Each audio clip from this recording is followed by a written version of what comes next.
Présent. Salut Zig, comment tu vas ce matin? Eh bien, écoute, ça va plutôt pas mal. Bien récupéré des divers tournois, donc c'est plutôt cool. D'accord. Donc du coup tu es ici et merci d'avoir répondu à ma demande d'interview et de nous offrir de ton temps. Avec Donc plaisir. je vais commencer sans transition donc les questions par rapport au tournoi et du coup on va avoir une petite série de questions qui se posent par rapport à ce que tu aurais fait avant le tournoi. Donc par exemple comment tu t'es préparé, ton nombre moyen de parties lorsque tu prépares un gros événement. Et, et voilà, déjà, pour commencer. Bah, la préparation, c'est quand même plus ou moins simple, hein. Elle passe déjà par l'outil qui, à moi, me semble aujourd'hui indispensable, c'est le jeu sur TTS pour la rapidité de mise en œuvre et ainsi que pour la possibilité de trouver plein de joueurs différents avec divers gameplays et ce assez facilement. Et associé à ça, des discussions au sein de l'équipe ou avec un pool de joueurs custodes pour voir si la liste tient à leur sens et à mon sens avec les différents retours si cette liste tient la route. Et puis après, la dernière étape, c'est également essayer de mettre en œuvre cette liste quelques fois sur table avant de la présenter au gros tournoi. Voilà. D'accord. Et ton nombre de parties moyennes? Oula, alors ça, ça Ouais, va être assez variable. Je pense que sur TTS, je dois tourner entre 4 à 6 parties semaine en moyenne. Et ça d'accord. doit être, je dis, alors on va augmenter la fourchette. On va dire 2 à 6 parties semaine. Et ça va être la moyenne base de mes parties sur TTS semaine. Et D'accord. après, je vais essayer de tourner en moyenne à une partie sur table par semaine selon les disponibilités des gens autour de chez moi. Des copains. Ok, d'accord. Merci. Donc bon, tu as un peu devancé une de mes questions au sujet de Tabletop Simulator, parce que je sais que tu joues régulièrement, hein, on s'est déjà affronté. Je te vois régulièrement sur le Discord du TTS 40K France. Euh, Ouais. Et donc, pour toi, du coup, c'est un outil qui est réellement indispensable maintenant si on veut atteindre pas forcément un niveau excellent, mais un très bon niveau. Alors, moi, je trouve que cet outil, il simplifie la vie parce que, comme je l'ai dit juste avant, justement, en fait, il a plusieurs intérêts. Déjà, son premier intérêt, c'est l'accessibilité à une table. L'accessibilité à une table, tous les joueurs n'ont pas forcément une table à disposition dans leur domicile ou ne peuvent pas tous forcément accueillir des parties à leur domicile. Tout le monde n'a pas forcément d'association. Pour ma part, j'habite dans une petite ville de l'Ain, à 50 km de Lyon. Donc, il n'y a pas forcément d'association avec des joueurs compétitifs à disposition proche de chez moi. Et là, tu as TTS. TTS qui te permet de faire plein de rencontres. C'est un petit peu le Tinder du Warhammer, tu vois. C'est c'est un petit peu ça. Tu essayes de trouver des gens avec qui tu vas bien t'entendre, des gens de divers horizons et de divers niveaux. Parce qu'en vrai, la première étape sur TTS, c'est pas le niveau que tu recherches, c'est la mise en œuvre de tes mécanismes à toi euh, versus plein de joueurs d'horizons différents. Parce que selon si on peut parler de niveau de joueur, et j'aime pas trop ce terme, mais bon, on va dire ça, tu vas avoir des réactions et des actions qui sont différentes, inattendues ou attendues, selon ce que tu vas faire.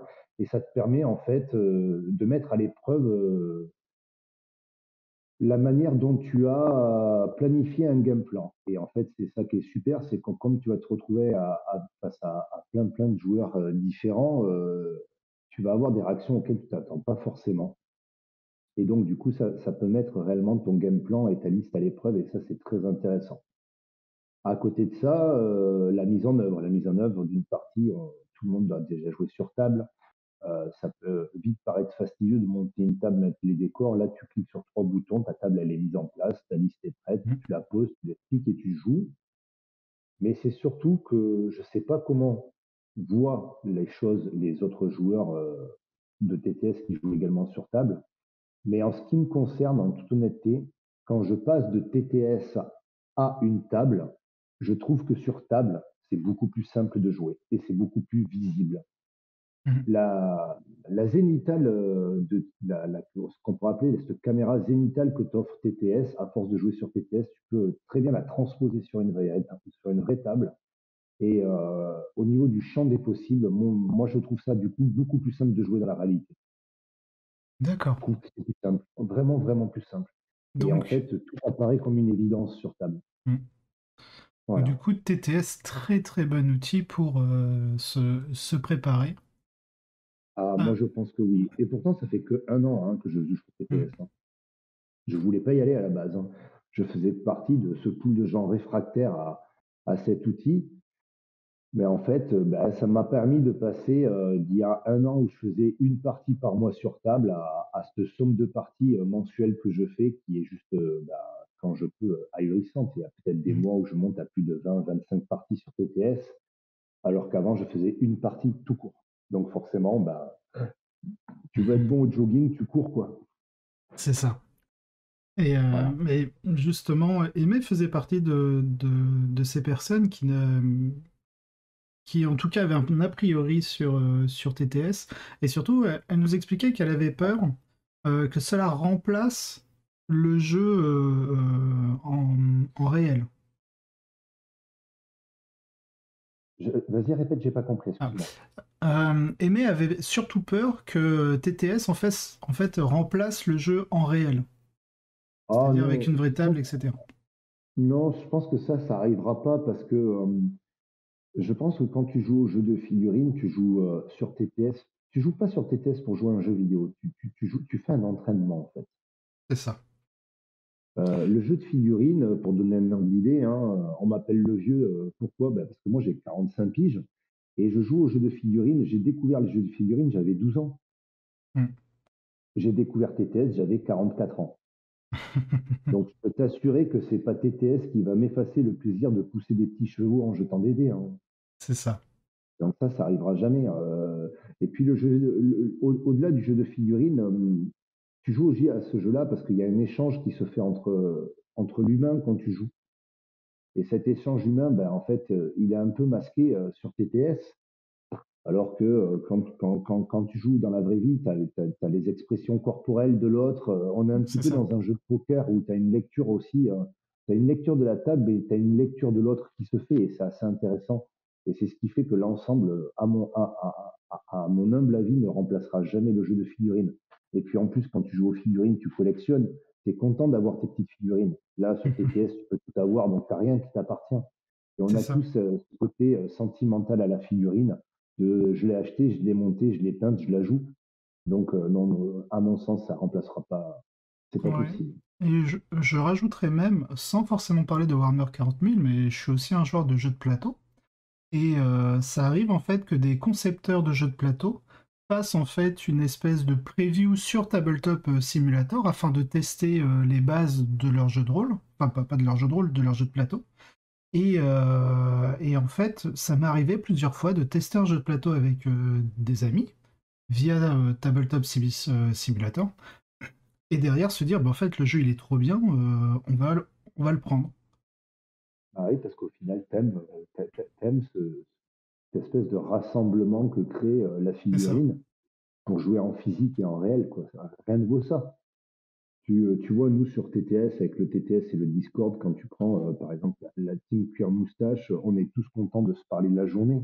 Et Mm. il y a 15 jours, il y a 10 jours, quand il y a eu le tournoi Cuir Moustache, ô combien on était heureux de se revoir, puisqu'on vient de tous les horizons français. On était vraiment heureux de se revoir et il nous manquait deux de nos joueurs qui n'avaient pas pu se déplacer, qui sont à Fix et Napo. Et Mm. clairement, ils nous ont manqué. Ils nous ont Mm. manqué parce qu'on était content que le groupe se retrouve. Et pourtant, on se parle quasiment tous les jours sur le Discord. Ouais, bah oui, Donc non, c'est vraiment un rassemblement social en fait. Et c'est hyper intéressant. Humainement parlant, c'est très riche. oui. Mm. Ok. Je pense qu'on a bien fait le tour de Ouais. Tabletop.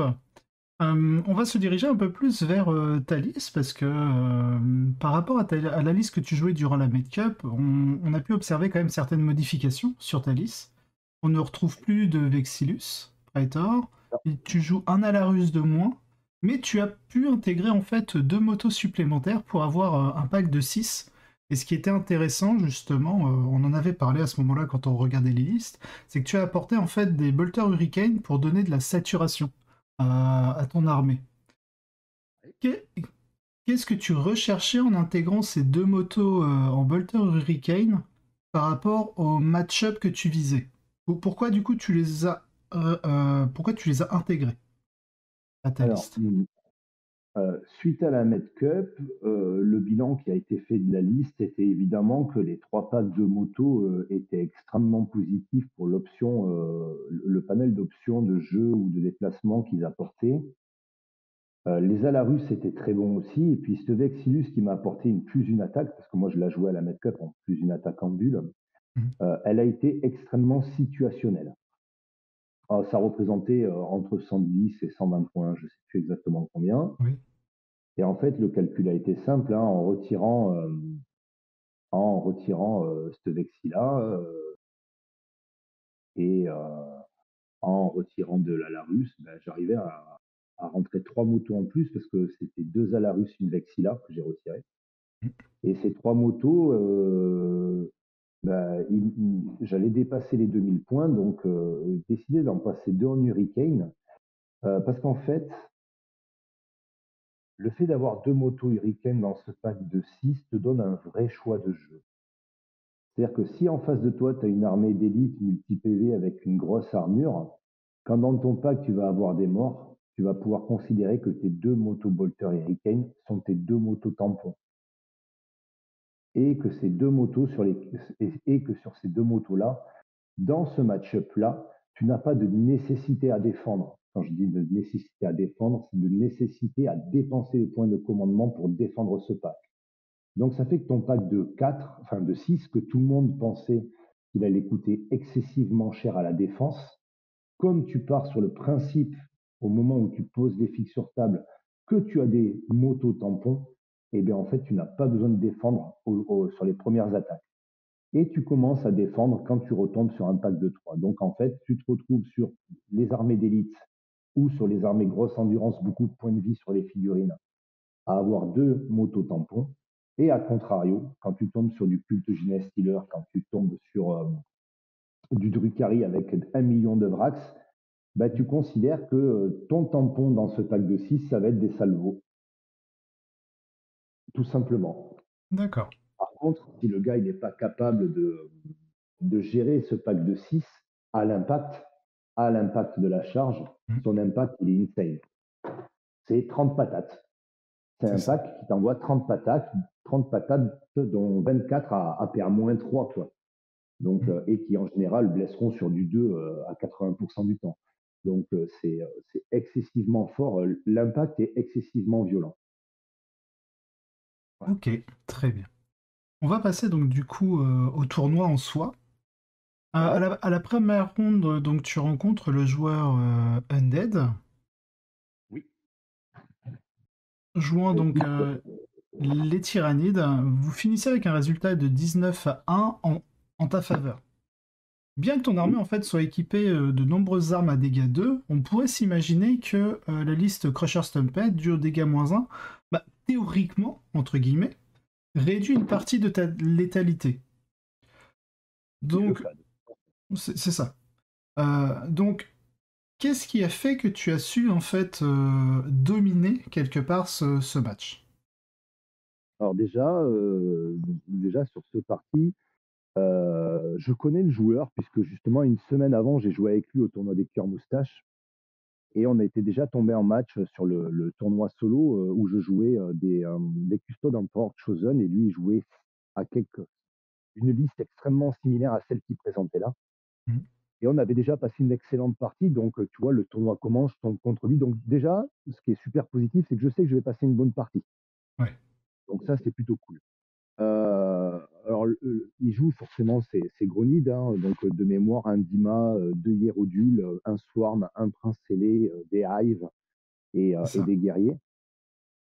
Et effectivement, la difficulté du Gronide, c'est comment le tomber, en fait. Mais à ça, je répondrais plutôt à quel moment tu le tombes. C'est-à-dire que moi, quand je joue contre le Gronide, je cherche pas à tuer le Gronide, je cherche à l'affaiblir sur les premiers tours. D'accord. Et parce que je prévois dans mes katas, si tu veux, des petites astuces qui me permettront que, au moment où il aura commencé à me limer mon armée, somme toute raison à part, normalement, je pourrais lui faire mal moi aussi avec des figurines en moins. Voilà. Après, tu rentres dans un jeu de placement et d'échange qui a été extrêmement en ma défaveur parce que il a le T1. Et pour donner un ordre d'idée, donc j'ai 12 motos sur table, plus mon capitaine à moto, donc j'ai Mm. 13 motos physiquement sur table. Et quand il a le T1 et quand moi je commence mon T2, bah, il m'en reste plus que 6. Ah C'est-à-dire oui, qu'à son tour 1 et à son tour 2, il m'a sorti 7 motos, net d'accord. et précis. 7 motos dehors et là, ton monde bascule un petit peu, tu vois. C'est ça. Là, ouais, là, j'ai eu un grand. Bah, j'ai même demandé à mon coach de partir de ma table parce que j'avais besoin de retrouver mon univers et ma bulle à moi pour essayer de remonter ça. Parce que c'était une partie sur laquelle j'avais mis un estimé, comme souvent contre les Gronides, un estimé égal plus. Je pense que je peux aller chercher plus qu'une égale. D'accord. Si je séquence bien, je pense que je peux aller chercher plus qu'une égale. Hmm. Sauf qu'au moment où je commence mon T2, ben, j'en suis plus là. Quand je commence mon T2 et que j'ai 700 points dehors, je me dis, bon, Ça. Il y a la petite ça goutte de sent pas bon sueur là. qui perle Ouais, sur ouais, ton ouais. front. Je suis même pas sûr, mais je serais pas étonné que je me sois barré pour aller boire un café et fumer une clope pour me détendre. Je crois bien que j'ai dû faire une pause pendant 3 minutes comme ça parce que, voilà. Et d'ailleurs, même son coach à lui, hein, quand il voit la fin du tour 2 donc de Undead, qui était le joueur opérant numéro 1, Mm. il fait passer le message comme quoi bah, la table Titi Custode est clairement à l'avantage du Titi. Ça Et marche. puis après, on a fait des petits tours de magie, on va dire, où je commence à remonter. Et après, on est tombé au tour 3 dans la chance du custode. Ce moment où le custode, il y a un tour où il te dit, bah, en fait, ce tour-là, bah, tu vas rien m'enlever. Et c'est D'accord. exactement ce qui s'est passé. À son tour 3, en fait, son impact a été anéanti, puisqu'il ne m'a rien enlevé au tour 3. Rien. Ok. Du coup, bon, bah, après, c'est la remontada. Après, c'est la remontada et le jeu du custode se met en place avec ses katas offensifs. Tu déroules un peu ton jeu et puis ça m'a permis d'inverser le sens de la game. Il me semble qu'on en a discuté d'ailleurs avec Undead et on est en arrivé d'un commun accord à dire que en fait, c'est pas qu'il n'a pas eu de chance, c'est juste que l'impact qu'il a amené au tour 3 a été nullifié par le custode, par la pouvoir de la quête plus invulnérable quand tu es en mode, bah, en god mode, hein, Ouais, où tu rates rien. Bon, bah là, c'est le drame pour l'autre en fait. c'est ça. Et du coup, bah, c'est la remontée du custode et ça finit donc sur un 19-1. Ouais. Ok, d'accord, très bien. Une bien Euh, belle partie. mm. Ouais, non, c'est. Vu le résultat, tu vois, je m'attendais pas à ce que T1, T2, tu aies autant subi au vu du résultat. Parce que toi, on aurait pu se dire que effectivement tu fais une remontada et tu cherches une égale ou une égale plus par rapport à ce que tu pensais initialement. Mais on se retrouve quand même sur un score qui est très, très largement en ta faveur. Oui, oui, oui, ah bah oui. Alors, là, par contre, oui, c'était surprenant. On va dire que j'ai réussi à aller chercher les secondaires que j'avais préparés et ça s'est plutôt bien passé pour moi. Très bien. Voilà. On, on- Et, on va on passer à arrive à la me. ronde 2. Oui, La ronde 2, tu rencontres Guillou, donc ton premier match fratricide en Custodes contre Custodes. Tu ouais. l'emportes 13-7. Donc là, une partie, on va dire, un peu plus serrée. Quels ont été tes points forts face à sa liste? Parce que la différence, c'est que lui a choisi donc Emperor Chosen, et toi, tu es en Shadowkeeper. Ouais, je suis en Shadowkeeper, il a un Power Chosen. Je sais que le volume d'attaque, il est pour moi, il n'est pas pour lui. Mm. Tout simplement. En fait, ce trait qui fait que je lui enlève une attaque sur toute son armée quand il charge, bah, c'est voilà, c'est aussi simple que ça, hein. Il a 9 motos, donc il a un volume d'attaque, on va parler juste des PA-3, hein. Il a 9 motos sur table, il a 27 attaques. J'en ai 12 sur table, bah, je suis à 48 attaques. Effectivement. Voilà. Donc, ça s'est vraiment joué que sur les phases de combat. Alors, c'est vraiment joué que sur les phases de combat. Non, c'est pas, c'est un tout en vrai, hein. Mhm. Déjà, c'est un match miroir. Donc, match miroir, moi, je ne veux pas le T1, j'ai le T1. Lui, pour lui, il estime qu'avoir le T1 sur ce scénario m'avantage. Moi, au vu de ma liste, je pense que c'est l'inverse, hein. Je pense que le T1 me désavantage parce que j'ai un pack de 6 motos. Et en fait, mon pack de 6 motos, il se doit d'être là en réponse à ses packs à lui. Oui. Mon pack de 6 motos peut renverser le cours du match. Et en fait, je Mhm. suis obligé de sortir avant lui pour aller faire mes objectifs. Et en plus, de mémoire, je crois qu'au tour 1, je dois lui sortir une moto et je crois que lui m'en sort 4. C'est toute l'histoire de ma vie sur ce tournoi. C'est qu'à chaque fois, sur ce tournoi-là, je me suis fait défoncer mes motos, mais Mhm. à chaque fois, c'était la même, quoi. C'était horrible. Et j'étais content d'en jouer autant pour le coup, tu vois. Ouais, bah oui, oui. Et après, au jeu de l'échange et de mémoire, alors attends, de mémoire, il avait pris No Prisoner et moi j'avais pris Assassinat parce qu'en Shadowkeeper, je la full reroll bless sur les personnages. Mhm. Et en fait, je me suis fait un petit calcul rapide. Je me suis dit, OK, il prend No Prisoner.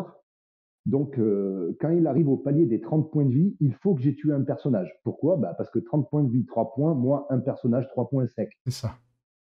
Donc, mon jeu, ça a été de me dire, OK, il y a un moment dans la partie où il faut que je lui prenne un personnage pour corriger le fait d'avoir perdu 5 motos. 5 motos, ça fait 6 fois 5, 30, 30 points de vie, 30 points de vie, 3 points pour lui. Moi, si je lui prends un personnage, 3 points secs, je contrebalance son scoring. Mhm. Et en fait, j'ai joué à ça, hein, c'est ce que j'ai fait. Dans la partie, je suis allé lui tuer un personnage. D'accord. J'ai cherché à lui en tuer un. Et le fait d'aller chercher lui tuer un personnage et à faire des dominations un peu plus que lui, puisque comme j'avais ce pack de Simoto qui à tout moment pouvait répondre, Mhm. il ne pouvait pas trop se permettre de se découvrir pour aller faire les dominations. Et j'ai vraiment joué sur ce facteur-là, et ce qui m'amène à gagner un 13-7. D'accord. Très bien. Et C'était un calcul. c'est peut-être aussi l'avantage de ne pas jouer de Vexillus Praetor, dans le sens où, du coup, toi, tu as principalement des personnages assez mobiles, quand même, en dehors de Trajan. Mais du coup, tes personnages sont beaucoup plus solides qu'un Vexillus Praetor. Donc, du coup, ça pouvait, comme tu le dis, te permettre d'aller chercher 3 points, en fait, sur le Vexillus adverse, sans C'est forcément aller exactement ça. chercher un Trajan ou un Shield Captain. Eh ben, tu as tout dit, puisque le personnage que je lui prends, c'est Savexia. D'accord. Très bien, bon, bah C'est voilà. celui-là que je vise parce que c'est celui qui va me gratter qu'avec une Miséricordia. Donc, Hmm. c'est là où je prends le moins de risques. Donc, en gros, comment j'ai fait? Ben, de mémoire, alors là, il y a eu un gros facteur chance pour moi. Par contre, ça, clairement, hein, comme on dit dans le milieu, le dieu de la chatte a été avec moi parce que il a une petite charge à faire où il charge, il fait un doublas et il reroll. Et là, Et ben, il refait redoublesse. doublas. Pas de Voilà, bol. le truc qui est complètement improbable en fait, hein. Hmm. Et du coup, en fait, ça fait que j'ai une moto que j'avais volontairement exposée, à qui il reste un point de vie, véridique, hein, qui saute, qui va vers sa vexilla, qui tire sur la vexilla, qui charge la vexilla. Bon, ben, par contre, en fait, elle charge la vexilla, je crois qu'elle prend Trajan, elle prend le chic capitaine Alarus en intervention héroïque, et je crois même qu'elle se prend 4 Alarus en intervention héroïque, mais je tape en premier, Oui, bah oui, oui. et je mets tout dans la vexilla, et je dois le tuer au point de vie près, et puis je m'en fous, en fait, je Ce prise les 3 héros. points. Cette moto, Voilà, tu dois la nommer. C'est ton voilà. futur Shield Captain. Ouais, bah, ouais, enfin, elle est morte hein, un petit peu après quand même. On n'a même pas lancé ses attaques derrière, hein, c'était pas trop la peine. On a gagné du temps, je l'ai retiré. Mais en fait, elle allait me chercher ce delta de Oui, bah, 3 c'est points. ça. Ce delta de 3 points qui lui disait ben maintenant, il faut que tu tues 6 motos pour rattraper ce personnage-là. C'est ça. Et c'est exactement ce que je voulais et j'ai créé mon delta là-dessus. Voilà. Et salut Junag Comme sur le chat. salut. Très bien, très bien, très bien. Donc pour cette deuxième ronde, donc arrive la troisième ronde, la dernière ronde de la première journée où vous affrontez les Bisounours. Tu as appareillé contre El Gringo, jouant cette fois-ci l'armée de renom des orques, la Spin Mob, et non pas. On avait vu El Gringo Big Four, il jouait Drukhari, et à la Med Cup, il me semble qu'il jouait Deathguard. Et cette, Euh, Il jouait Death Guard à la Med Cup? Non, il jouait à la Med Cup, il Il jouait jouait quoi? Culte Gymnastiller de Ah, mémoire. Culte, d'accord. Ouais. Culte gêne, et cette fois-ci, donc, il revient avec l'armée de renom des orques. Tu l'emportes 20-0. Alors, attends, je vais mettre la bonne page, voilà, ici. Euh, 20-0, bien que cette victoire rapporte énormément de points pour ton équipe, au terme de la ronde, vous égalisez contre les bisounours. Donc, que peux-tu nous raconter déjà de cette partie? Et dans un second temps, de cette ronde au niveau de l'équipe? Alors, c'est pas compliqué, hein. Déjà, on va rendre la gloire à qui elle doit être rendue. Les bisounours sont chutés au Big Four. Hmm. Ils ont chuté. Ils ont fait une erreur de parcours. Ils ont montré à la Met Cup que le Big Four était une erreur de parcours et que le lion n'était pas mort et que l'équipe était encore là, parce que de mémoire, ils doivent faire un deuxième ou un premier ex-aequo à la Met Cup. Et on sait très bien qu'ils sont préparés. Mais juste avant ce tournoi, ils ont un cheveu qui tombe dans la soupe. Ils ont leur joueur Necron qui chope le Covid, Ah merde. qui sera donc remplacé par El Gringo qui jouera le Necron. Et El Gringo sera lui-même remplacé par leur coach, le Chatrix, qui est le créateur de cette liste Ah, orc. Et je ne me trompe pas, il est le créateur de cette liste orc. Et c'est un mec, Chatrix, qui est extrêmement agréable. Il est agréable de par sa présence, parce que c'est un mec qui est tout plein de sourires. Et donc, ce qui est cool, c'est que quand je me mets à table, je sais que je vais passer une bonne partie. hmm, Quel que sera le résultat pour lui ou pour moi, je sais que c'est un bon moment. Et ça tombe bien parce on arrive au samedi, c'est la troisième partie, il y a la fatigue. ouais, Et mine de rien, on sait que les bisous ont 2 victoires. hmm, Nous, on a 2 victoires. c'est ça. Les semi-croustillons ont 2 victoires. Donc, on sait qu'en fait, cette partie peut déjà en fait être décisive pour notre tournoi à nous. Hmm. Donc, on est préparé, sauf que je tombe contre l'orc. Et c'est un des matchs que je n'ai pas eu le temps de faire avec un joueur tiers. Je n'ai pas eu D'accord. le temps de jouer contre Stoli. On se met à table, on choisit les secondaires, pas de problème. Et je commence, j'ai le tour 1, et heureusement que j'ai le tour 1, parce que c'est un estimé où je m'étais mis à 10 plus ou 11, Hmm. parce que je ne connais pas le match-up et que je sais qu'il a un pouvoir létal avec ses coptères qui est extrême, Oui. mais j'en ai pas la pleine mesure. Je crois qu'à mon tour 1, je pars du principe qu'il n'a pas beaucoup de super OP. Donc, et je sais qu'il a un gros pouvoir létal, donc je prends le parti de m'occuper de ce qui est super OP et qui est que je peux ponctionner à mon tour 1. Hmm. Et de mémoire, je dois lui ponctionner 2 de ces 4 super OP sur table.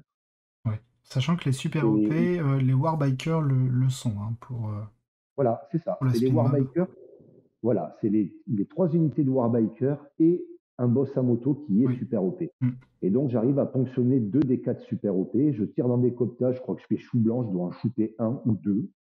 Par contre, à son tour 1, quand lui se met en route et qu'il commence à tirer sur mes motos, j'ai appris la vie, on va dire.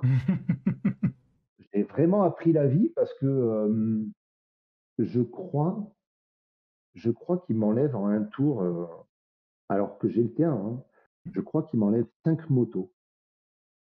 Ah oui, quand même. 5 motos, hein. Ah ouais, ouais, ouais. Et puis en plus, juste avant ça, il y a mon joueur Admec qui me dit est-ce que tu as besoin d'une table parce que c'est à lui de choisir. Et je vois qu'il reste la table 7 où il n'y a aucun malus au tir. Ouais. Et je dis à mon mec bah, c'est toi qui choisis, bah, prends la 7 s'il te plaît parce que moi là, je sais pas, mais je pense qu'il me faut du -1 pour pas me faire dégoupiller. Alors je te laisse imaginer si on avait eu la table 7 et qu'il n'avait pas eu de malus au tir, Hmm. comment je me serais fait gangbanger, ça aurait été quand même assez extraordinaire. Parce que là, il m'enlève 5 motos en claquant des doigts. Et là, je me dis, waouh, waouh, waouh. Sachant que moi, quand je suis létal sur lui, il n'a pas bougé, donc il n'a pas sa 5 plus invulnérable, hein. Il a Oui. que sa 5. Il y a ces facteurs à prendre en compte. T'as que le -1 hit et il a l'invue à 6, il me semble, de base. Ouais, ouais, voilà. Il n'a pas l'invue à 5 encore, Hmm. hein. Donc, voilà, voilà, voilà. C'est chaud patate, hein. C'est chaud patate. Et grâce à Dieu, j'avais pris les super OP et je me suis évertué à faire ça sur les tours d'après pour lui dire, ben voilà, ben à partir de maintenant, ouais, ouais, tu peux être létal autant que tu veux, mais tu marqueras plus tes points en fait. C'est ça, parce qu'il faut se rappeler quand même que les custodes, tout ce qui est infanterie est super OP et en plus compte double. C'est ça. L'idée, c'était de l'amener à devoir être dans l'obligation à gérer les motos, Mm. qui sont mon pouvoir létal sur ce match-là, pour que mon infanterie, qui est obsèque, puisse faire son travail, en fait. C'est ça. Et à la fin de la partie, il me dit clairement que lui, le match, il l'avait fait, que lui, le match, il l'a travaillé, et Mm. que s'il a le T1, on discute. Je pense que s'il a le T1, on discute un peu trop à mon goût d'ailleurs. D'accord. J'ai pas envie. J'ai pas envie de le refaire ce match avec le T1 pour lui. Non, non, non, non, c'était très bien comme ça. Donc, déjà, ce qui est Donc, aussi intéressant dans ce que tu dis, c'est que même si là, il y a eu un échange de joueurs à cause du Covid et ce n'est pas finalement le Gringo qui jouait les orques, euh, on se rend compte quand même que le changement de joueur qu'ils ont opéré avec Chatrix, c'était pas un joueur lambda, c'est-à-dire c'est pas un joueur qui ne connaissait pas la liste.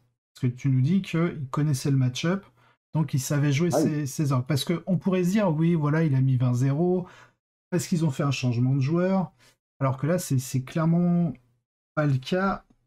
Enfin, le 20-0, tu le sors pas du tout à cause du changement de joueur, mais clairement parce que tu as eu les conditions de T1, que tu as fait l'effort d'aller chercher le super OP, parce que justement, toi derrière, tu vas pouvoir l'empêcher de scorer au primaire, ou en tout cas l'étouffer sur le primaire. Et derrière, tu as quand même appris la vie avec les Devcopta. ah oui, oui, là, ouais, ouais, il m'a bien expliqué. Ouais. J'ai bien compris. Ça, j'ai bien compris que s'il avait le T1, j'étais juste dans le caca, hein. Là, donc, non, non, la liste en plus, bah, ce joueur était notamment au tournoi précédent, une semaine auparavant, au tournoi solo pure moustache et au tournoi équipe, et il jouait cette liste. Donc, en fait, Ouais. il la connaissait, hein, la liste, hein, très clairement. Et puis, en plus, au-delà de la connaître, il la joue très bien. Il la joue très bien. Et donc, bravo à lui. C'était une super partie. Un 20-0 sans en être, c'était pas un vrai 20-0, hein. Comme je te dis, hein, s'il a le T1, Oui. c'est pas du tout la même musique, hein. Non, non, non, non, non, clairement. Très Voilà pour bien. ce part. Alors donc on arrive après cette première journée, plutôt bonne dans l'ensemble, dans le sens où vous avez 2 victoires, une égalité avec les Bisounours. Donc du coup, vous devez être deuxième ex aequo avec les Bisous, enfin deuxième ou troisième, parce que du coup, c'est les semi-croustillants qui sont premiers à la fin de la première journée. Ouais. Donc déjà, comment ta soirée s'est déroulée? Est-ce que tu as préféré te reposer pour être tout neuf et performant pour la seconde journée? Ou est-ce que vous avez plutôt brainstorm avec les copains de l'équipe? Alors, on va être clair, hein, on est crevé, hein. On est Mm. crevé le soir. Mais par contre, on est entre potes, hein. Donc, ben, nous, on est sortis, on allait bouffer au restaurant. On est rentré à l'hôtel, on a bu des bières, on s'est couché, il était 1h30, hein. D'accord. C'est un week-end de figues, c'est fatigant, mais on est aussi entre copains, hein. Mm. Donc, je suis là pour passer un bon moment. Alors oui, oui, dans la mesure du possible, bien sûr, hein, comme toute personne qui joue à un jeu, euh, j'ai envie de gagner, hein. Mm. Mais par contre, quand je suis en week-end figurine, je suis en week-end figurine et je suis avec les copains. Voilà, moi, j'ai envie de passer un bon week-end et qui dit bon week-end dit discuter, rigoler, bouffer au resto, boire un peu des bières, des petits canons après, sans rentrer dans la vue. Et Oui. après, gros dodo. Par contre, oui, oui, vers 1h, 1h30 le matin, ça a été couché, dodo direct, hein. Pouf, couché, dormi, hein. Il n'y a pas eu photo, hein. Il n'y a pas eu photo parce qu'après, on sait que le lendemain, bah, on sait que les bisous sont à 2,5, on est à 2,5, Mm. les semis sont à 3. Euh, les semis sont à 3, mais quand on analyse ce L1, ils sont à 3 avec. Et derrière, en fait, on a quand Ah même ouais, les trois autres équipes qui ont eu beaucoup plus de difficultés c'est à ça. concrétiser ce week-end-là. C'est-à-dire qu'ils sont Donc, 3 victoires, mais sans vous affronter vous ni les bisous. ouais, alors, ouais, dit comme ça ferait un petit peu prétentieux de notre part, mais c'est pas ça que je veux dire. Ce que je veux dire, Mm. c'est que euh, ils sont devant. Et c'est un fait. Mm. À la sortie de la première journée, ils sont devant, et on sait que le lendemain, c'est notre match Oui, contre eux. Donc, on sait très bien que si on arrive à les prendre, on se donne une chance non nulle de réaliser un très beau tournoi. Parce c'est qu'encore une ça. fois, on va le rappeler, hein, on est l'équipe des provinciaux, on n'est pas attendu. Euh, réellement, hein, en fait, hein, ça il faut l'entendre, hein, on n'est pas attendu. On a beau avoir fait ce qu'on a fait au Big Four, le Big Four, les gens vont plus retenir que le premier c'est les PU, le deuxième c'est les semis, le troisième c'est le cartel. Les gens vont pas retenir qu'en fait le cartel est troisième parce que, je parle du Big Four, Oui. parce que le cartel a perdu la finale contre les PU, en vrai. Mm. C'est pour ça qu'on est troisième, hein, quand même, hein. Ça, il faut le remettre en C'est place, hein. ça. Faut pas l'oublier, en fait, tu vois. Mm. Il y a ce petit delta-là. Et donc, à ce titre-là, on n'est pas forcément attendu encore sur ce tournoi-là. Enfin, c'est le sentiment qui m'en donne. Peut-être que je me trompe et j'aimerais me tromper parce que ça voudrait dire on suscite l'intérêt auprès des gens et j'aimerais vraiment me Mm. tromper, en fait. Parce qu'on travaille dans ce sens-là, on bosse pas mal, hein, quand même, hein. Donc, on travaille de ce sens-là et on veut montrer qu'on existe en tant qu'équipe et que joueur, en fait. Mm. Donc, ouais, on prépare ce match. Je te cache pas qu'on n'a même pas regardé les estimés le samedi soir. Les estimés, ils étaient faits depuis un moment. C'est le week-end copain, hein. C'est le week-end Ouais, bah copain, oui, donc oui. un moment. Bon, Mm. voilà. Les copains, je vais pas les revoir avant peut-être un mois, donc on passe du temps aussi ensemble. Voilà. Très bien. Alors donc du coup, la deuxième journée commence et vous rencontrez les semis. Tu as Ouais. parié contre Lamar et son culte Gene Steelers. Donc de nouveau, tu nous offres un 20-0. On sait que sur le tournoi, il n'y avait que deux listes culte Gene qui étaient jouées. Que peux-tu nous dire de tes impressions en tant que joueur custodes par rapport à cette partie contre Lamar qui a pour armée de cœur justement le culte Gene Steelers, donc qui s'y intéresse beaucoup, qui a sûrement extrêmement travaillé la liste. Donc voilà, quelle est ta vision en tant que joueur custodes par rapport au culte? Et ensuite, plus, on va dire, une analyse, alors pas, on va pas partir dans les détails, une analyse générale sur les potentiels du codex culte. Euh, je pense que c'est dur. Je pense que c'est dur pour le QTG Gene Steelers. D'ailleurs, j'ai regardé les résultats qu'ils avaient fait sur Mm. leur match tout au long de ce week-end et on est sur des résultats milieu, on va dire, médians. Je pense que c'est très dur à jouer. Je ne fais pas les pairings, mais je pense que ça doit être également très difficile à parier. Voilà. Ce que je peux te dire en tout cas, c'est que déjà, moi, je suis très content de jouer face à Lamar. Au-delà du match-up qu'il m'amène à avoir, je suis content de jouer contre Lamar parce que j'ai encore jamais joué contre Lamar. Jamais. D'accord, J'ai fait de mémoire contre Lamar, j'ai dû faire une partie sur TTS et il y ah a oui, très très longtemps. Ouais, ouais, j'ai fait une d'accord, partie. Ben, j'ai fait une partie sur TTS. Il jouait Sœur de bataille et je jouais Custode V8. Hein. Donc, pour te d'accord, dire, ouais. ça doit remonter à une bonne année, hein, la seule partie que j'ai fait contre Lamar. Ben, le joueur m'interpelle parce qu'il est très connu. Mm. Donc, effectivement, ben, je te cache pas que moi, en tant que nouveau joueur, bah, tu as quand même envie d'essayer t'as à cœur de battre ce genre de personnes très visibles. Mm. Et en plus, il est agréable à jouer, donc c'est cool, tu vois. Tu sais que tu devrais passer un bon moment. En plus, à se mentir, la liste custode contre le culte Gene Stealer, je pars avec un jeu d'avance parce que normalement, je dois pas perdre. D'accord. Donc, forcément, j'arrive à table, je suis content, j'ai un gros joueur en face de moi, j'ai un joueur qui est agréable, et en plus, normalement, j'ai un match positif. Donc, ma position, elle est plus que confortable hein, au moment où on se met à la Mm. table. Hein. Pas se mentir, hein, je suis quand même dans des bonnes conditions. En plus, je choisis ma table. Je crois que c'est moi qui choisis la table. Je crois, je suis plus sûr. D'accord. Non, je sais plus pourquoi. Enfin bon, bref. Donc, c'est plutôt cool. Et puis, on commence la partie, et là, Magic, il a le terrain. Ce qui Ah me va oui, très le bien, culte qui est le aime pas terrain. trop avoir le terrain. Bah oui, donc il a le terrain, donc ça m'aide encore plus.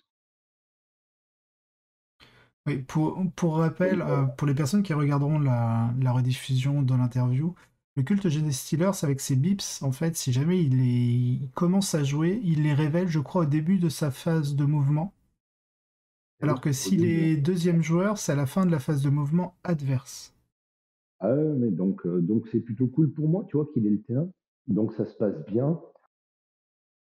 Il m'a étonné dans son jeu parce que jusqu'à présent, j'avais jamais joué contre de cultes Genius Stealer qui refusait le combat comme il l'a refusé. Et puis je Mm. pense qu'en fait, en vrai, il a raison, hein. Il essaye de sauver des points parce qu'il est clairement en estimé négatif. Et Mm. tout au long de la partie, il aura essayé de me donner le minimum à manger possible et il aura essayé d'être sur la défensive au mieux qu'il peut. Donc, bah, c'est à moi de tout mettre en œuvre pour aller chercher les points, surtout qu'en plus, contre lui, je prends le secondaire Auric Mortalis. Donc, pour rappel, hein, s'il n'a pas de seigneur de bataille type Primarch ou j'ai oublié le Oui, nom là, Primark, tu prends Commander, ouais, Haut Supreme Command. Commander, c'est ça. Voilà, voilà. Bah, tu prends l'unité de son armée qui est la plus chère et tu lui dis bah, si je la tue, je mets 5 points. Mm. Si je la tue, cette unité, avec une arme de corps à corps, bah, je mets 5 points. Et en plus, si je la tue à plus de 6 pouces de chez moi, bah, je mets 5 points. Donc en gros, tu lui dis, si Euh, tu sors tes aberrants, je fais 15 points. C'est ça. ouais, c'est ça. Alors, en fait, moi, je le prends pour lui mettre une interdiction au jeu, en fait. Mm. Ce que j'avais. Mais comme j'ai pas l'habitude de jouer contre un joueur culte Genestealer qui défend tel qu'il a défendu, en fait, il aurait pu avoir une épée de Damoclès sur ce truc, parce que comme il prend le Withstand We Fight, Ouais. qui veut clairement dire qu'il va pas se bagarrer hein, en prenant le Mm. Withstand We Fight, il va chercher à esquiver le combat, ben en fait, son pack d'Aberrant, il vaut pas 15 points, mais il en vaut 20 Mm. au final. Il vaut 20 points, il en fait 15 pour moi et 5 pour lui, donc c'est un pack à 20 points. Et comme j'ai pris le No Prisoner, je te le mets dans le mille, ils ont Oui. 3 PV tête, ils sont 10, et ben ce pack, il vaut 23 points. Mm. Ce pack, c'est 23 points de jeu. Toute la strat, ça a été d'essayer de tendre des pièges et de positionner mes unités pour être sûr de l'attraper, parce que ce pack d'adhérents vaut 23 points. Et donc du coup, le chasseur qui pensait être chassé, enfin, non, le chasseur qui pensait chasser devient euh, la cible de sa victime. Parce qu'on connaît un peu le culte sur un jeu de harcèlement. Euh, et là, du coup, c'est plutôt toi qui viens harceler le culte. Donc c'est très intéressant de Ben, la en fait, manière en fait où tu as contrebalancé le jeu. je suis obligé de, enfin, c'est pas compliqué, je suis obligé de me retrouver sur toute la table pour pas qu'il m'échappe en fait, hein. Et Mm, puis là, bon, c'est c'est pas comme si en custode tu jouais 200 figurines, hein. Moi je c'est crois que ça. je dois en jouer 26. Bah, ça va être tout un jeu de placement au long de la game. C'était risqué. J'assume ce risque. Mm, J'assume pleinement ce risque. Alors, c'est facile de l'assumer a posteriori parce qu'en plus, je l'ai réussi. oui. Donc, c'est facile de dire j'assume ce risque, hein. Mm, Mais quelque part, je l'assume quand même parce que je l'ai posé sur la feuille au moment du match, hein, ce risque. mm. Parce que je ne pense pas que pour avoir ma victoire, j'ai besoin de ça. Par contre, pour asseoir une vraie domination, en mettant ça et en lui mettant une interdiction de jeu dessus, je sais qu'en fait, je lui enlève un pouvoir létal sur mes motos. En fait, c'est un choix volontaire, hein. Voilà, après, Mm. ça peut être sujet et soumis à discussion. Enfin, moi, c'est un choix que j'assume. C'est pas la première fois que je prends ce secondaire-là sur certains match-ups. Je le prends régulièrement quand j'ai pas envie que l'autre joue avec certaines choses. C'est un choix assumé. Et bon, mais dans ce match-là, sur cette journée-là, sur cette table-là, il se sera avéré payant. Ce Mm. qui fait qu'on termine le match sur un 20-0. Et en plus, on fait une belle victoire face au Sony Croustillant. Donc, Oui, bah, c'est plutôt cool. Ce qui veut dire que tu vois, au niveau du tournoi, les bisous gagnent aussi. Ben, on se retrouve à 3,5, les bisous à 3,5, et puis après, on enchaîne sur le dernier match, quoi. c'est ça. Et justement, donc du coup, la dernière ronde s'annonce, c'est la cinquième du week-end. Je pense que la fatigue est installée depuis un bon moment. On en avait parlé avec Aimé, mais la fatigue, ça devient vraiment un facteur très important qui peut provoquer certains oublis, certaines inattentions. Bref, tout un détail relativement déterminant dans une partie. Le résultat du match, en tout cas sur ta dernière ronde, se termine sur un 19-1 contre la liste Custodes de JB Snorri. Et ce qui est marrant, c'est que la liste de JB, eh ben, en fait, tu la connais par cœur. Ah bah là, oui, là, pour le coup, oui. Parce que je Ah, suis allé vérifier, mais peut-être à une figurine près, c'est la même que celle que tu jouais à la Med Cup. c'est ça, exactement. Vous jouez Shadowkeeper Ouais. tous les deux, donc vous avez le même volume d'attaque. Donc qu'est-ce qui a fait la différence pour que tu arrives sur un 19-1? Alors déjà, il faut savoir que ce match, on ne le voulait pas. Parce qu'on est Shadowkeeper tous les deux. Moi, je voulais pas ce match parce qu'il, lui, dans sa liste, il a le Fight Last. Moi, je l'ai pas. Et en fait, ce Fight Last, il est situationnel, mais dans ce miroir-là, il peut vite, vite m'emmerder avec son Fight Last. Et effectivement, le Shadowkeeper est un jeu que je connais bien. Donc, je choisis des katas qui étaient différents des siens. Donc, je ne vais pas m'avancer sur ces katas, mais on n'a pas pris les katas pareils, ni dans le même ordre, ni dans le choix. D'accord. Et à la fin de la partie, d'ailleurs, il s'interroge sur ce qui a fait la différence. Et je pense que le choix des katas, il sera pour beaucoup. Il y sera pour beaucoup ces choix de katas. Et c'est Tu te surtout souviens des que tiens ou pas? non, Non? D'accord. non, non, non. Là, non. Mais c'est surtout qu'en fait, je me dis que mon pack de Simoto, il attend un endroit. Mm. Et du coup, en me disant que lui, il attend un endroit parce que c'est logique que je le mette à un endroit, je pars du principe que je vais pas le mettre là, en fait, à cause de ça. D'accord. Et en fait, ça m'a permis de dépolariser la game sur un côté pour mieux le piéger sur l'autre. Ça m'a permis, j'ai utilisé mon pack de 6 qu'on m'a pas et ça a fonctionné. Est-ce C'est-à-dire que j'ai que... utilisé mon pack de 6 sur un flanc tout en ayant déjà l'idée que je jouerais pas sur ce flanc-là. Mm. Voilà, ça a fonctionné. Est-ce qu'il avait choisi nos prisonneurs, si tu te souviens ou pas? Enfin, en fait, ma Oui, question, c'est est-ce que tu as joué aussi un peu la même stratégie que tu avais joué contre la version Emperor Chosen? exactement la même.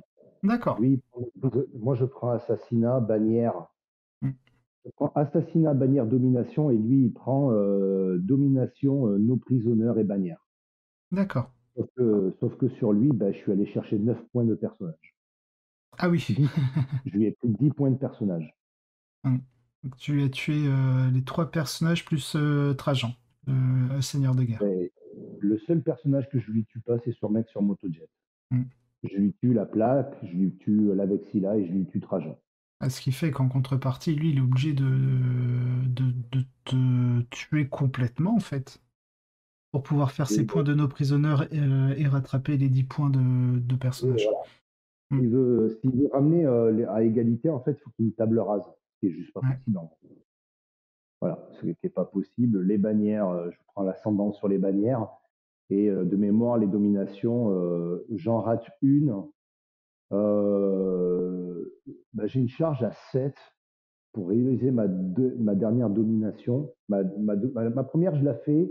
Ma deuxième, je sais que j'ai une charge à 7 que je rate, que je reroll et que je rate à nouveau. Ça me coûtera 3 points de domination et ça me coûtera 12 points de primaire pour lui. Donc en fait, j'ai raté une charge à 7 reroll. Alors attention, une charge à 7 reroll, Ça, ça se rate ça, ça. facilement, hein. Mm. Très, très facilement, hein. Charge à 7 reroll, Ah, il me c'est semble pas qu'en stat, une 7 reroll, t'es aux alentours de 50%, donc c'est ratable. ouais, c'est complètement ratable, hein. Donc Mm. je râle pas après ça, hein. C'est une charge à 7. J'avais qu'à mieux me placer, hein, j'ai envie de te dire, hein. J'avais qu'à être plus prévoyant sur mes tours précédents pour la fiabiliser un peu plus, cette charge. Et, euh, et en fait, ça fera que il fait 12 de primaire au lieu de 4. Donc ça me coûte 8 points là et ça me coûte 3 points euh, de, de domination. Donc c'est un mouvement qui me coûte 11. Et comme c'était le scénario où tu prenais l'objectif du centre, tu gagnes des 2 points, ce mouvement me coûte 13 points de match. D'accord. Et ces 13 points de match, c'est mon 20-0. Ok. Tout simplement, ce mouvement-là me coûte mon 20-0. Après, attention, hein, 19-1 contre un custo d'un match miroir, ça se prend pas en compte, hein, c'est anecdotique. Mm. C'est qu'à un moment où il a merdé quelque part, où j'ai surchaté quelque part, pour moi, c'est un résultat qui compte, hein. Mm. Ap- C'est- Après, tu vois, c'est là où on se rend compte que du coup, quand même, l'armée custo, tu la maîtrises plutôt bien. Est-ce que tu es capable, tu vois, sur une liste que tu as déjà jouée en plus, surtout avec JB, bah, de te dire que, en fin de compte, aller chercher les personnages, c'est plus intéressant que prendre un no prisoner. Juste sur le principe où tes adversaires ont joué une Vexillus. Bah, moi, dans ma liste, en fait, entre la Med Cup et la L1, je me doute bien que vu ce qui s'est passé à la L1, l'archétype de ma liste, je vais Mm. la retrouver. C'est ça. Vu ce qui s'est passé à la Med Cup, je me doute bien que l'archétype ou la colonne vertébrale de la liste de la Med Cup, je vais la retrouver à la L1, tu vois. Ouais. Et en fait, la question que je me suis posée, c'est si je suis en miroir sur ça, comment j'y réponds?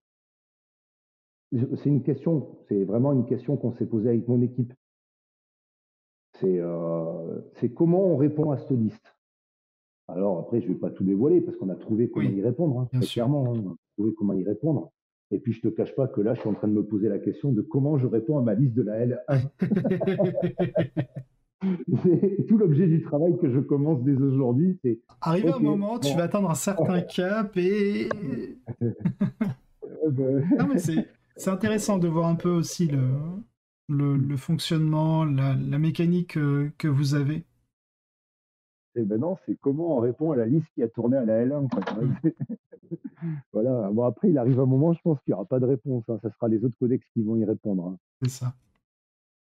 Euh, donc du coup, sur le résultat global, ton équipe finit deuxième à très peu de choses près, parce que vous faites 9 points de résultat, donc vous avez 9 points, c'est 4 victoires et une égalité contre les bisous. Vous êtes départagé au cumul des scores, donc des scores sur 20 qui sont rapportés par rapport à toutes vos parties cumulées. Là, vous êtes seulement à 17 points de différence. Et si jamais on avait une égalité sur le scoring, ce serait les KP, donc les points de scénario brut que toute votre équipe a accumulé. Et là, on voit que vous avez quand même une nette avance par rapport à ça. Mais sur le score, vu que vous avez un différentiel de 17 points, permet aux bisounours en fait de maintenir enfin de maintenir, de récupérer leur première place et de maintenir un peu depuis la Med Cup, bah, que l'équipe voilà s'est remise en question, a travaillé et garde tout de même leur niveau de joueur. Ah, bah, de toute façon, il faut rendre à César ce qu'il y a à César, hein. À l'instant T, aujourd'hui, la Mm. meilleure équipe, c'est les Bisounours. C'est Mm. clair. Mais en tout Ils cas, l'ont montré, ils l'ont fait. mm, Donc, aujourd'hui, là, la meilleure équipe, pour moi, c'est les Bisounours parce que je lis le résultat et le résultat, il est sans appel. Ils ont gagné. Ça s'arrête là. mm. Par contre, quand même, Maintenant, une note à votre égard, c'est que vous n'êtes pas une équipe majoritairement de joueurs d'Île-de-France, et vous réalisez quand même une performance où vous égalisez les bisounours en termes de victoire, défaite et égalité, et on est obligé d'aller au départage pour savoir voilà laquelle a été un petit cran au-dessus. Donc c'est quand même ultra positif pour votre roster, le travail que vous avez accompli et tout l'investissement, que ce soit temps ou monétaire aussi.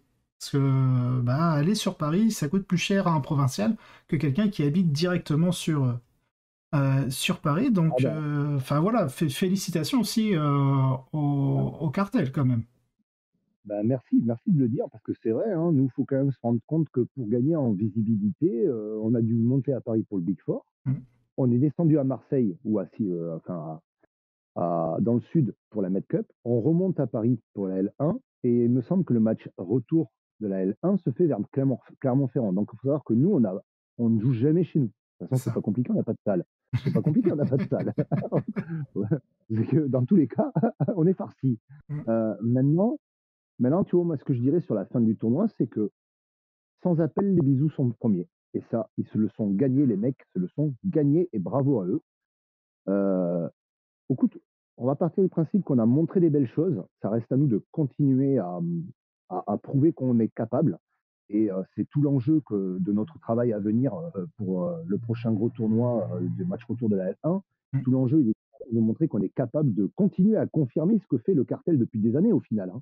mm. Parce que le cartel, on en parle un peu plus maintenant, mais avant l'arrivée des nouveaux joueurs, parce que le cartel, en fait, est renouvelé à 90% ou 80%, hein, Ah pour oui, cette saison.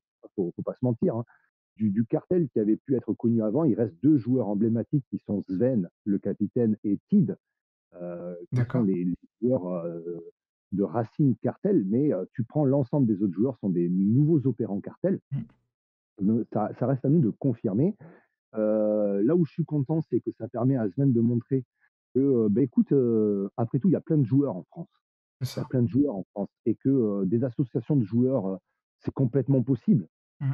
Et c'est tout l'enjeu du truc, surtout, dans la volonté, de l'ouverture de l'équipe de France, de par le discours de LOL, de faire venir des joueurs, qui Mmh. devraient, venir de plusieurs horizons et donc, ce qui est bien, c'est que là, on montre que c'est complètement possible.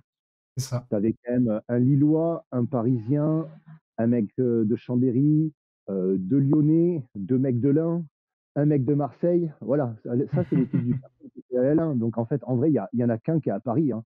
C'est ça, C'est ouais, magnifique. c'est C'est le seul. c'est C'est le Manix. seul, hein.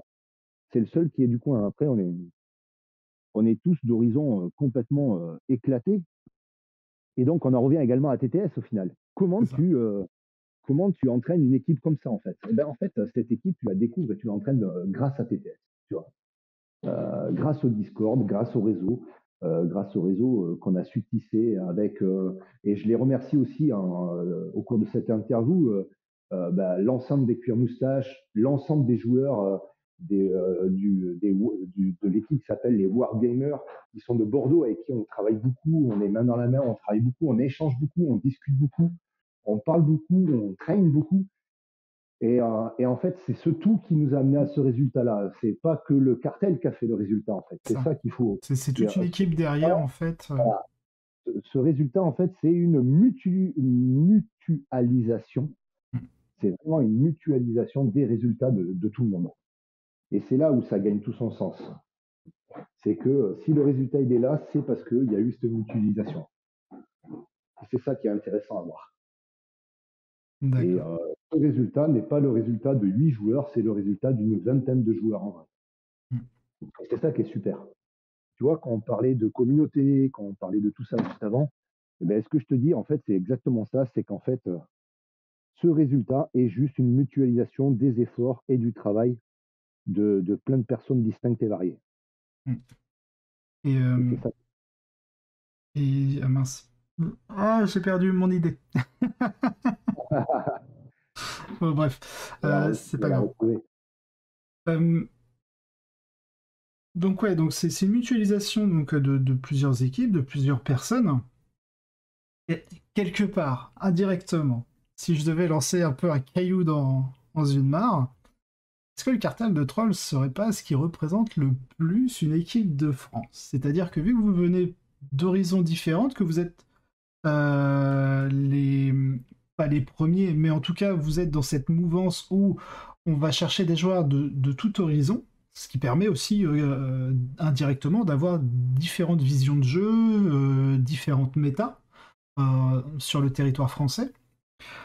Là où on avait l'habitude, avant cette saison en tout cas, où les équipes étaient très, très, très refermées sur elles-mêmes et ne partageaient pas forcément des informations, des stratégies, etc., qui amenait il y a quelques années à un niveau français pas médiocre, mais assez moyen dans l'ensemble. D'après toi, en somme, qu'est-ce qui a influencé justement l'augmentation de ce niveau de jeu chez les joueurs français? Alors moi, je pense que si on veut une bonne équipe de France, de toute façon, on n'est jamais meilleur que quand on est nombreux. Pourquoi?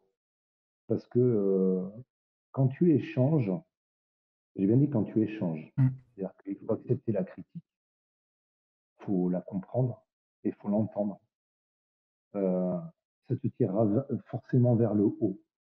Et effectivement, en fait, je pense qu'aujourd'hui, la force de notre équipe, c'est d'être capable de faire ça. Cet esprit d'ouverture. Malgré tout, malheureusement, on est face à une compétition interne Mm. et qu'aujourd'hui, nous, on a cette chance d'avoir su fédérer et que le travail du cartel va servir enfin, le résultat du cartel, qui est dû au travail de l'ensemble de ces joueurs-là, va forcément servir aussi à ces équipes-là dans leur propre match de ligue. Donc j'attends avec impatience les résultats des cuir moustaches. J'attends avec impatience les résultats des joueurs des Warp Gamers. Mm. Voir si eux aussi ça leur a autant servi qu'à nous, parce que j'aimerais que ça leur ait autant servi qu'à nous. Et de toute façon, les retours sont en train de se faire en interne aux diverses Ah, il me semble, contrats. je sais pas s'ils sont de Ligue 2, mais je sais qu'il y a eu le même Non, week-end que vous, d'un tournoi de Ligue 2. non, en fait, ils sont pas de Ligue 2, ils sont de Ligue 3. Les deux équipes sont de Ligue D'accord. 3 ce week-end. Ben, c'est mon ancienne équipe qui a été renommée, qui était en Ligue 2, cette équipe, ce week-end-là. Que là, c'est ouais, les prochains matchs de Ligue 3, c'est Provence-Alpes-Côte d'Azur, le 19 et 20 mars. Il y a l'Open d'Occitanie. Euh, C'est Nouvelle-Aquitaine peut-être? ouais, c'est sous de Bordeaux, ouais. Hmm. Ben, on verra bien, J'ai pas on leur encore la souhaite, liste, mais oui. surtout, on leur souhaite le meilleur. Et puis surtout, par rapport à ce que tu disais, par rapport à l'équipe de France, je dirais juste que, en fait, l'ouverture est possible. Et on en est la preuve. Hmm. Je... 2 fois. Hein. Je veux dire, allez, le Big Four, ça aurait pu être un coup de chance. Hmm.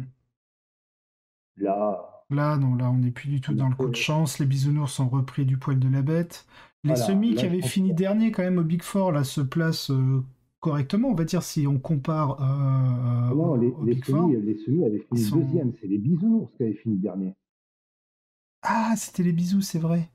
Pardon. Eh oui, les Hmm. Bisounours avaient fini deuxième de Oui, non, non. mémoire. Je ne pas dire Je de me trompe bêtises. complètement. Mais, Ouais, euh, ouais. Mais après, mais voilà, bah, c'est ouais, possible. c'est L'ouverture est ça. possible.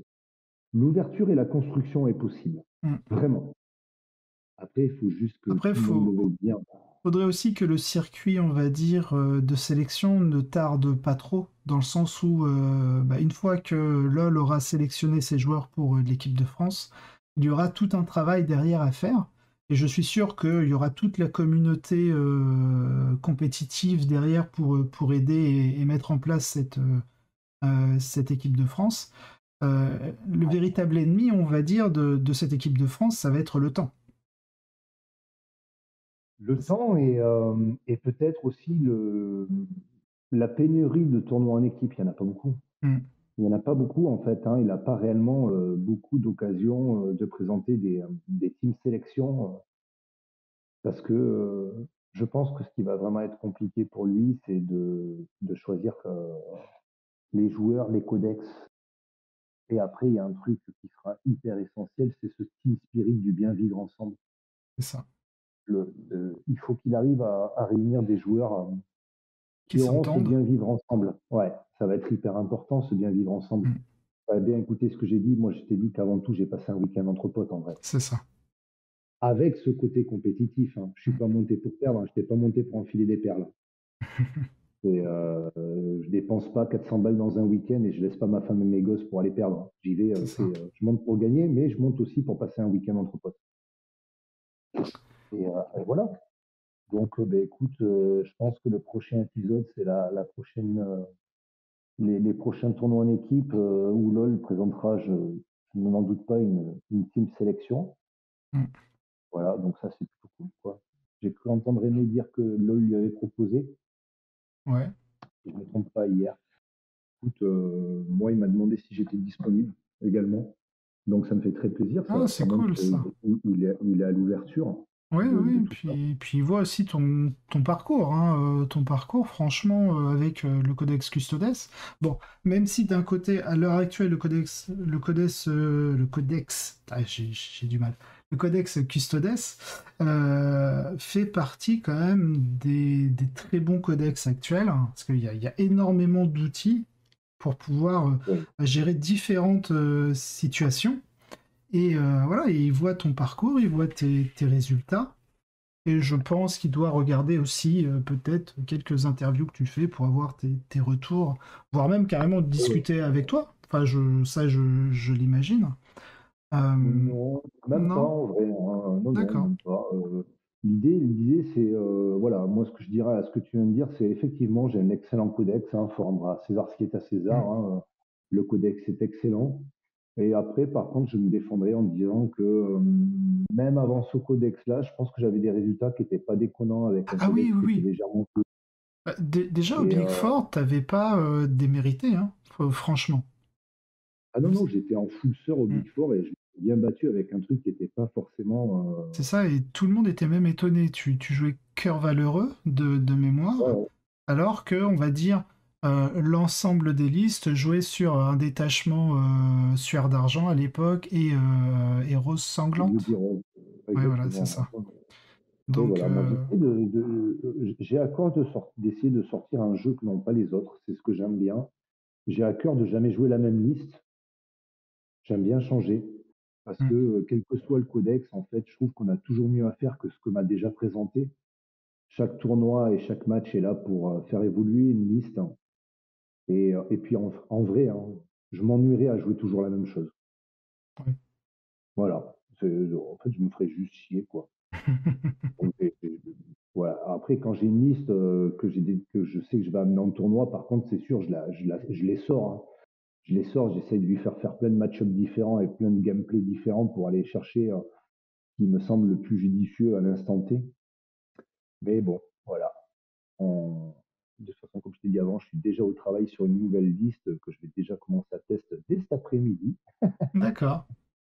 Dès cet après-midi, elle va passer à l'essorage sur TTS et elle passe dès demain à l'essorage sur table. Donc, tu vois, Alors, Est-ce, on ne fait pas. comme dernière question de cette interview, et après je te laisserai la parole pour dire un peu ce que tu veux, du moment que ça ne me fasse pas bannir de Twitch. Euh, tu, donc pour un joueur qui souhaiterait se lancer sur les custodes, euh, déjà, que lui conseillerais-tu pour commencer? Et ensuite, dans un second temps, euh, quelle piste de réflexion il devrait avoir pour pouvoir constituer en fait sa liste compétitive? Parce qu'on sait que lorsque l'on commence une armée, bon, on n'aura pas forcément la meilleure liste d'armées, mais ensuite, justement, pour pouvoir les orienter vers quelque chose, on va dire, d'un peu plus compétitif, sans forcément faire du copier-coller de listes qu'on peut retrouver un peu partout sur Internet. Ok. Alors, moi, je pars d'un principe qui est simple. On ne jouera. Alors, je peux me tromper, mais c'est mon point de vue. Hmm. Je pars du principe qu'on ne jouera jamais aussi bien une liste que celle qu'on a créée soi-même. Pourquoi? Parce qu'au moment où tu poses sur papier ta liste, tu sais déjà à quel rôle sont vouées telle ou telle unité et pourquoi tu les mets sur sa liste. Tu leur attribues déjà un rôle. Ça, c'est la première des choses. Moi, j'encourage les gens à jouer leur liste. Quand tu as joué ta liste, tu mets ta liste à l'épreuve plusieurs fois, plusieurs scénarios, plusieurs tables, plusieurs codex. Et là, après, tu tires les conséquences de tes parties, soit de tes erreurs de jeu, soit de tes faiblesses de ta liste. Si tu identifies qu'il y a des faiblesses de jeu, tu te dois de travailler tes faiblesses de jeu et tu peux changer ta liste quand tu identifies des faiblesses dans ta liste et tu la renforces par rapport aux points que tu aurais voulu faire ou que tu n'as pas pu faire. Et c'est comme ça, moi, que je fais évoluer la liste. Ok. Également, ce que je fais, c'est que j'essaye dans mes premières listes, quand je prends un nouveau codex, de mettre un ensemble d'outils et après, je retire étape par étape les outils qui ne me semblent pas indispensables au bon fonctionnement de la liste. Et après, en ce qui concerne le codex custode, je dirais plutôt aux gens, apprenez à jouer Shadowkeeper. Et quand vous saurez jouer Shadowkeeper, jouez autre chose. D'accord. Voilà, c'est Ok. ce que je dirais. Ok. Bah écoute, C'est vraiment mon ressenti. je vais te laisser donc les derniers mots de la fin et puis on arrêtera l'interview ici. Ben, moi, je tiens à remercier évidemment les gens qui ont œuvré pour les deux tournois que je viens de faire en 2 semaines, que ce soit l'assaut des cuirs moustaches à Tourotte à travers Monsieur Toc, parce qu'organiser des événements, c'est pas évident. Remercier les Ace qui ont pu accueillir et organiser ce L1, parce que donner du temps quand on n'est pas joueur, je trouve ça extraordinaire et c'est quelque chose dont je ne suis pas capable de faire. Donc je remercie l'ensemble de ces gens et ainsi que l'ensemble des gens à travers la France qui sont capables de donner du temps sans forcément jouer, mais de permettre aux gens qui veulent jouer de jouer. Donc je trouve que ces gens sont des gens extraordinaires. Et puis après, le mot de la fin pour moi, ça serait n'oubliez pas qu'on joue à un jeu de petits chevaux, des petits bonhommes en plastique qui valent de l'or et qu'on pousse en jetant des dés. Et que la première des choses, même si on fait du compétitif, c'est de s'amuser. Et j'espère que au fur et à mesure où les parties passent, où la médiatisation de ce genre d'événement augmente, à travers des retransmissions, à travers des parties filmées, à travers des interviews comme tu le fais toi également, à travers tes lectures de listes que tu le fais dans tes matinales. J'aimerais que les gens comprennent que le compétitif, c'est pas forcément le mal, c'est juste un ensemble de personnes qui ont envie de pousser des concepts au plus loin possible. Voilà. Et que après tout, en fait, on est juste là aussi pour passer un bon moment. Et que voilà. Après, dites-vous que les joueurs compétitifs sont tous abordables, honnêtement. Vous pouvez très bien, je Clairement. pense, en contacter une grande majorité. On parlait de TTS et de Discord. Sur Discord, vous pouvez discuter avec eux. Moi, je sais que pas mal de gens m'envoient depuis quelques temps, alors c'est tout récent pour moi, spontanément des messages, des questions. Sachez que moi, je prends le temps au mieux d'y répondre à tout le monde, même de donner du temps en vocal à ces gens-là, parce qu'après tout, quand on l'a fait pour moi, j'étais bien content qu'on le fasse, donc j'essaye de rendre un petit peu tout ça aux gens. Et puis voilà, voilà, voilà. Eh bien, merci beaucoup, Zig. Avec grand plaisir, Je Miguel. je te souhaite une excellente journée et je vais finir avec le stream.